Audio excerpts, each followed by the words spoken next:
Hi, and welcome back. In today's module, we're going to continue covering the factor of safety in Unit 2, static failure. So the learning outcome today, again, is to calculate the factor of safety. Hopefully you guys have gone through worksheet 2 and completed it to the best of your ability, and then today we're going to go through the solution. So again, factor of safety is the loss of function strength divided by your allowable stress. And here's the problem that we had. So we saw this aluminum rod had a certain radius, and there was a range of load that could be applied to it. It was a static load. It said that the rod, any deformation would cause a complete loss of component functionality, and it gave us an ultimate strength and a yield strength and a program-mandated factor of safety that the design needs to hit, which was n equals 3. So what we start out knowing is that our factor of safety is equal to strength divided by stress. Now, in this case, it says that any plastic deformation results in a loss of component functionality. So our loss of function strength is going to be our yield strength. And most of the time in this class, you'll be looking at yield strength. So the next thing we need to figure out is our stress, right? So we know our yield strength is equal to 500 megapascals. It was given down here in the problem. And we know that since this is a tensile axial load, that our stress is equal to force divided by area. So now we need to think about which force do we use and which area do we use. Let's start with area. First off, it's a rod, right? So it's going to look something like this, and the load applied is going to look something like that. So our cross-sectional area is going to be pi r squared, right? So the problem is we've been given a radius of 2 millimeters plus or minus 0.2 millimeters. And here's the trick in design.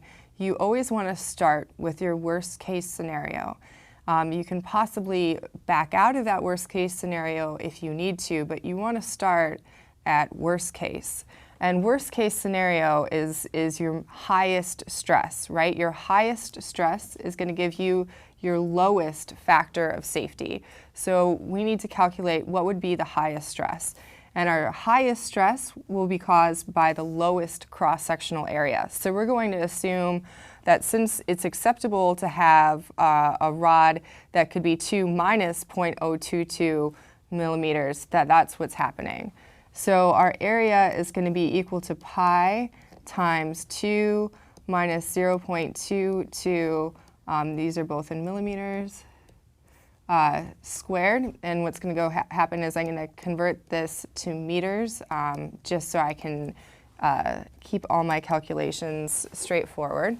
So pi r squared, and what I get is 9.95 times 10 to the negative 6 meters squared. So that's the smallest possible area that we would allow for this rod. So let's look at our force. Our maximum stress is going to occur at the largest possible force, and they said it could see a static maximum tensile load ranging anywhere from 2,000 up to 2,700. So we want to use the 2,700 number.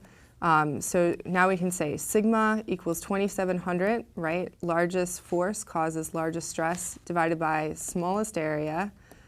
And what we get is that our stress is equal to 271.2 megapascals. Okay, so then now I have my stress, I have my strength. I'm going to go ahead and calculate my factor of safety.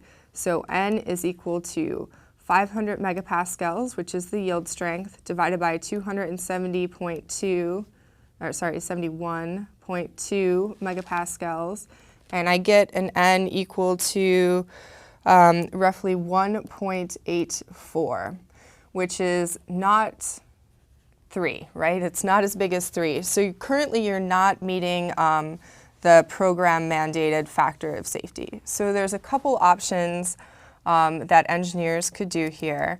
What you would see happen is engineers could go back to the program and say, you know what, in this case, we really know this material, we really understand the loads on this design, we feel like a factor of safety of 1.8 is appropriate, and maybe the program would lower the factor of safety.